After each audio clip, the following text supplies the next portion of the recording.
What's up, Gear Mortals? Trey Xavier here.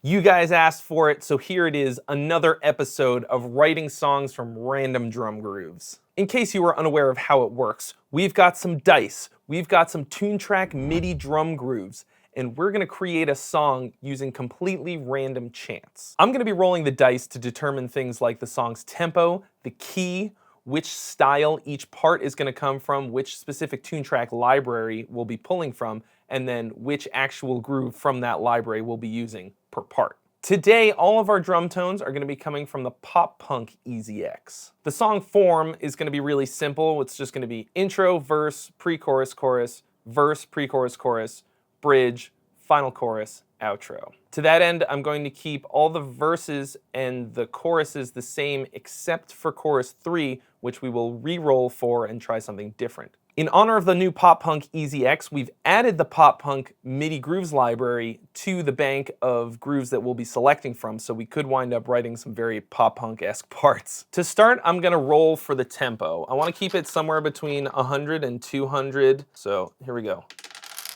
58. So 158 is our tempo. All right, now I'm gonna roll for our starting pitch, which isn't quite the same as what key we're gonna be in. It's just gonna be kind of where it hovers around. I'm not gonna, restrict myself to just one key or one sound or anything like that, but we gotta start somewhere. I'm gonna roll this here 12-sided die to determine what our starting pitch is gonna be. As you can see on the screen, we've got the key, which tells you which number corresponds to what musical note, starting at A, which is 1, and going all the way up to G sharp, which is 12. Let's try it. All right, rolled an 8. 8 is the key of E, and that's gonna be concert E, and because I'm on a 7-string tuned down a whole step, E is here. You can go pretty much anywhere from there, so let's see how that goes. Now we're gonna roll this 8-sided die to see which library each section of the song is gonna come from, okay? So there's 8 different libraries that we're pulling from: black metal, doomcore, library of the extreme, power metal, rhythm sauvage, progressive foundry, thrash metal, and the new pop punk. So this is rolling for the intro. We got a 5, that's rhythm sauvage. That's the Gojira one. Now we're doing verse 1.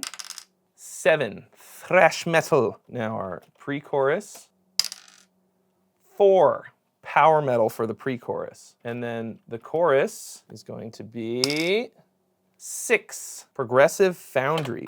And then I'm just gonna copy and paste each of those to create the second half of the song until we get to the bridge. Now we need to figure out what library our bridge is gonna come from. 3, library of the extreme. So that's like almost exclusively blast beats. So we're gonna have a very blasty bridge. It's fine with me. And then I want the chorus, the third chorus, to be really different. So we're gonna re-roll for the third chorus, and we've got a 7, which puts us back in thrash metal. And then the outro will be the same as the intro. So that gives us our song format. This song's got a lot going on already, and we don't even know what it sounds like at all. So for the guitar today, I'm using my Kiesel Vader. This is a 7-string. It's real sick, 27-inch scale, lithium pickups. All right, so we're starting with Rhythm Sauvage for an intro. So I'm going to organize these by name because the name is usually the kind of section that it's gonna be. So like, this is all like the fills and all the intros, pre-choruses, verses, etc. So then we just have to go to where the intros live. I have to roll a 10-sided die and a 6-sided die. There's usually around 50 of each of these parts per type of part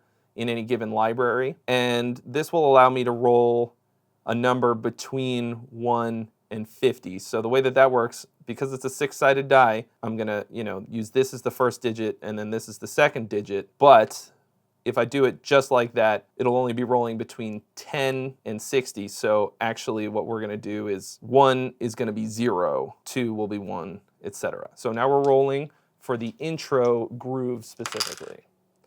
So we've got a 4 and a 3, which means 33. So that means we need to go to the 33rd intro. 31, 32, 33.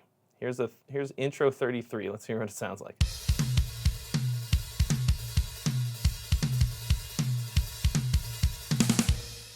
I can dig it. That sounds like an intro to me. All right, verse 1 is coming from the thrash metal library. Let's go ahead and roll to see that one. All right, we got a 5 and a 7, which gives us 47. Let's see if there's even 47 verse riffs in thrash. 47. So here's what verse riff 47 sounds like.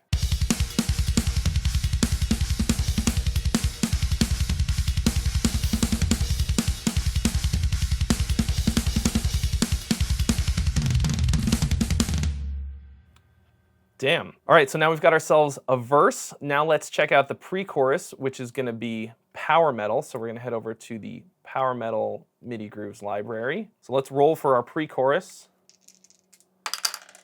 All right, we got a 16. So we head over to our power metal pre-choruses. Here we go, let's check this out and see if it's any good.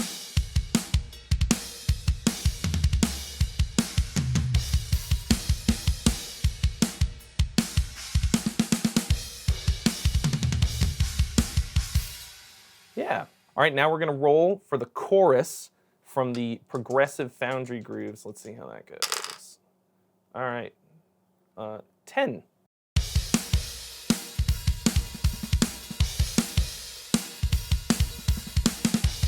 Oh yeah, I like that.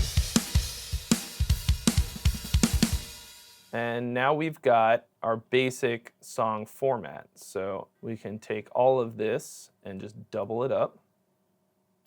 All right, now we need a bridge. Our bridge is coming from Library of the Extreme, one of my favorite drummers of all time, Dirk Verburen. These are not organized by song section. They're just by beat style. So I almost feel like the dice are not going to do it justice. So I'm actually, for this, I'm just gonna close my eyes and scroll. I'm just scrolling around right now, and I'm just gonna click.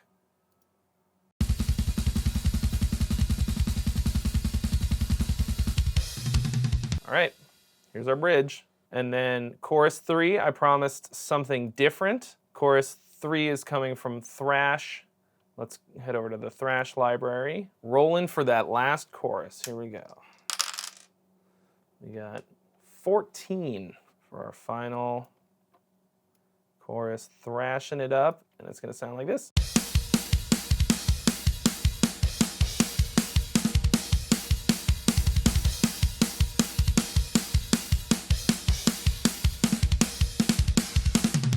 Cool. All right, and then the outro is just the intro again for continuity. And just like that, we've got ourselves a song form with drum grooves laid out. Now it's time to write some guitar parts. I'm actually not gonna start with the intro. I think it's better to write the sort of meat of the song and then base the intro around that. We'll start with a verse.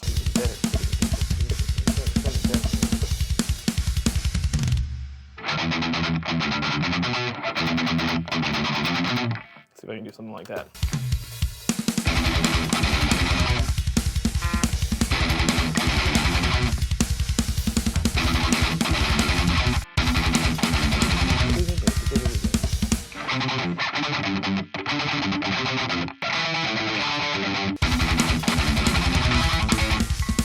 Wow. This one's gonna take a little bit of practice. That's good enough for now. All right, so I'm gonna take this, I'm gonna copy and paste just that part, and then we're gonna have a different part for the ending.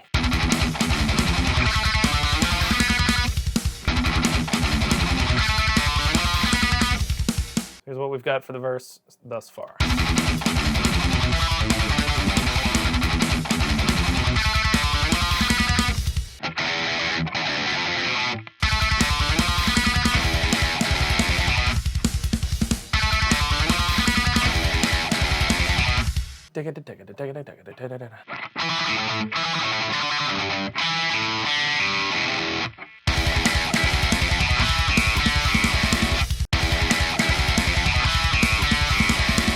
Well, that gives us a verse.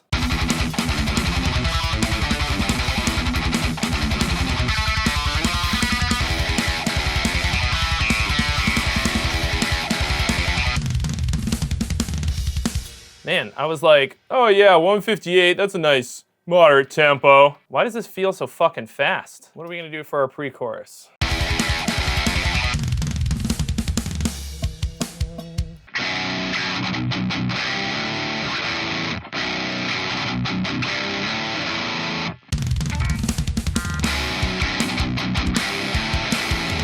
Okay. Dun, dun, dun, dun, dun, dun, dun, dun.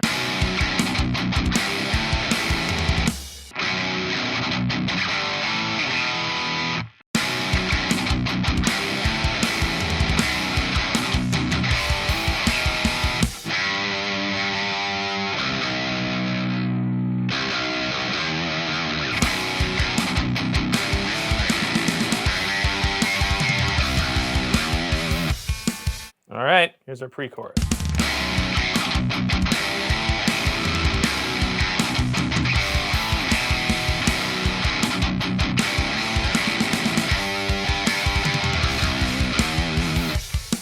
Onward and upward to the chorus. Do do ga do. Do do ga do.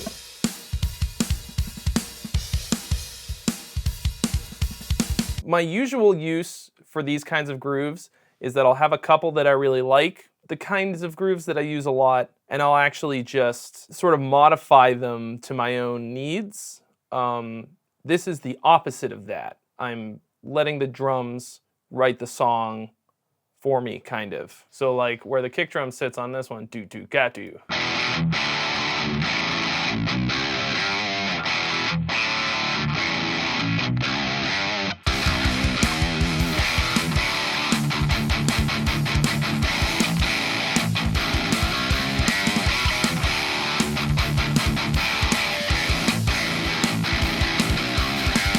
That was kind of a shit show, but I'm kind of getting there. All right, let's try this.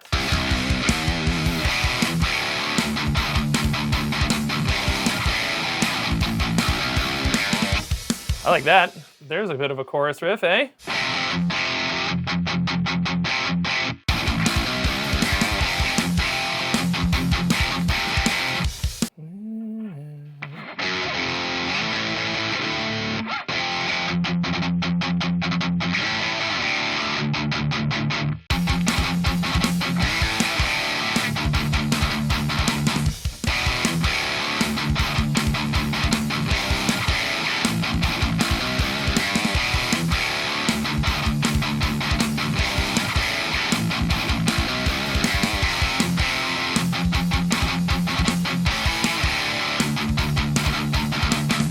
So now I'm going to take this little lick that I put at the end of the pre-chorus, I'm going to put it at the end of the chorus as well to sort of legitimize it.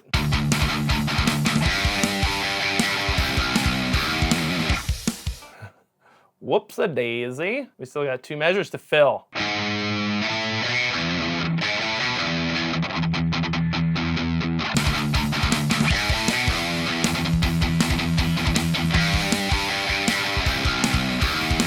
A little weird, a little out there. All right, now we got a chorus. So everything that we've done so far, I'm going to copy and paste into the second half of it. I might still make some variations to change it up because, you know, if it's exactly the same, of course, it's kind of boring. Right now I'm just doing the skeleton, the sort of outline of the song. Let's see if the third chorus beat fits with the chorus stuff that I've written so far. I guess we're gonna find out.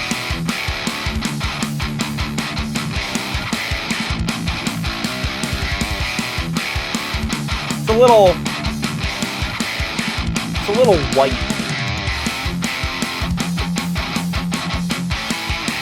But it fits. I might jazz up the drums a little bit.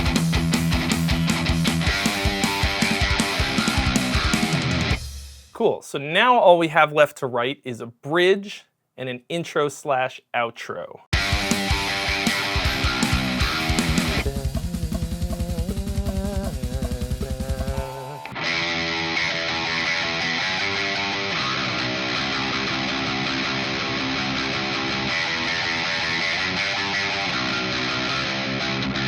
Let's try this.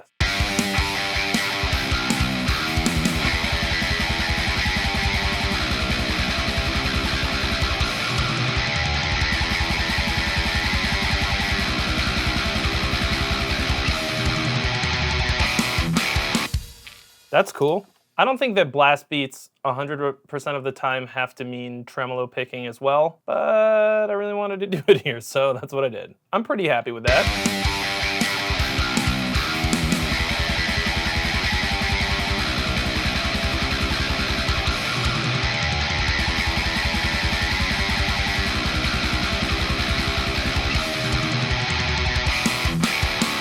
All right, so now with all this in mind, let's write an intro. I really like it when the intro sort of references the chorus, and that's because it creates almost like a foreshadowing or like a sort of an introduction to something you're gonna hear later.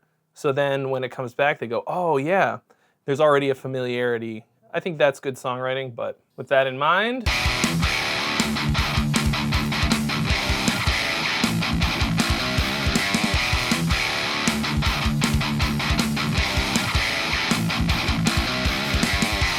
kind of like maybe a drawn out sort of version.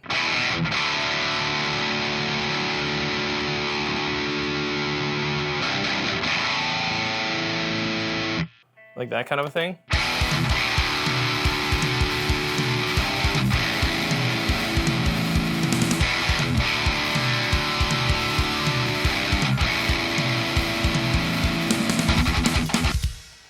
All right, that's pretty much the whole thing. Not bad for an afternoon.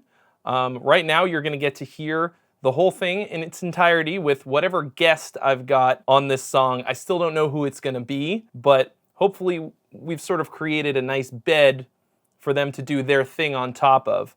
So now I'm gonna go ahead and finish all the other parts. I'm gonna record bass, I'm gonna record some lead guitar, I'm gonna kind of fill it all out, and we'll see what happens.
All right, guys, thank you so much for watching. If you haven't already, mash that subscribe button, smack the bell, and drop us a like for more videos like this and more original content. and we'll see you real soon.